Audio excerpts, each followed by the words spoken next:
بالاخره وقتش رسید. بهترین اکانت. بریم با هم رونماییش کنیم. 27 بار لجند. خب آقا 2305 بار وین، 33192 تا کیل. من براتون با بهترین کیفیت میزنم. ببخشید یه حجمش بالا میشه دیگه. خدا وکیلی فقط اینو ببین. من واقعا نمیدونم این جته چیه. خدا وکیلی واقعا عجیبه برام. شوخی کردم آقا، خیلی خفنه. شاید این اسکینش بگید زشته، ولی نگاه کنید همه چیشو داریم. بریم ما هم ببینیم. اول یو آیدیشو که براتون تو دیسکریپشن میذارم، میتونید برین کیفشو ببرید. بعدش مولتی، اینم مولتیشه که 12 بار لجند کرده. اینجاشو نگاه کنید همه چی داره. خداست خدا. خب آقا این گاناشو بریم ببینیم. آخرین گان فنکو داره که یعنی همه گانا رو از قبل داره، حتی کیلو 141 رو اصلا از قبل کرده. دیل داره براتون بگم. تایپ 19 داره. MG 42 داره. جک 12 داره. 117. 23 تا متیک، 23 تا لجند، 12 تا پرستیژ. فکر کنم یه چیو اشتباه گفتم. نه 230. ببخشید کلا اشتباه شد.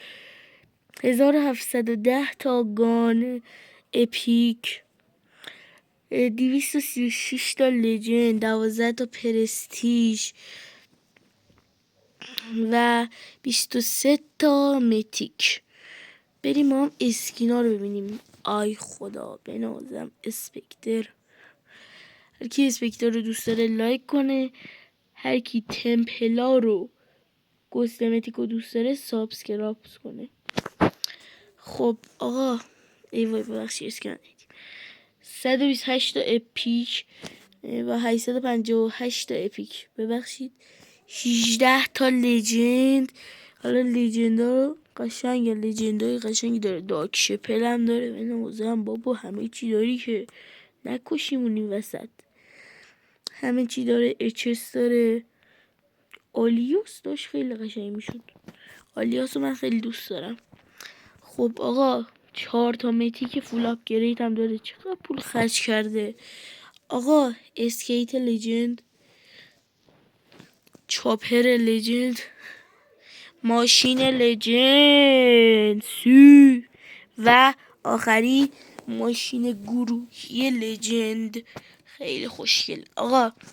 هر کی اسم اینو بگه تو کامنت ها یه لایک میکنم کامنتشو و کامنتشو اسمش چیه میذارم اول.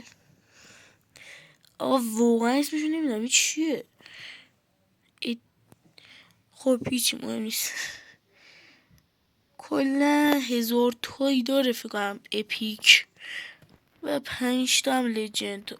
خیلی یعنی کلا 5 تا گردونه زده کلا برای اینا. و گان پرستیژ 12 تا گان پرستیژ داره. وای وای چه خبرشه. و بله این همه چیزاش که میبینید همش وینه. همش وینه. بابا چه خبرته.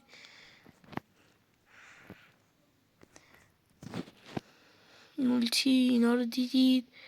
بتل اول شده، هشتم شده، هفتم شده، دوم، 25م، اول.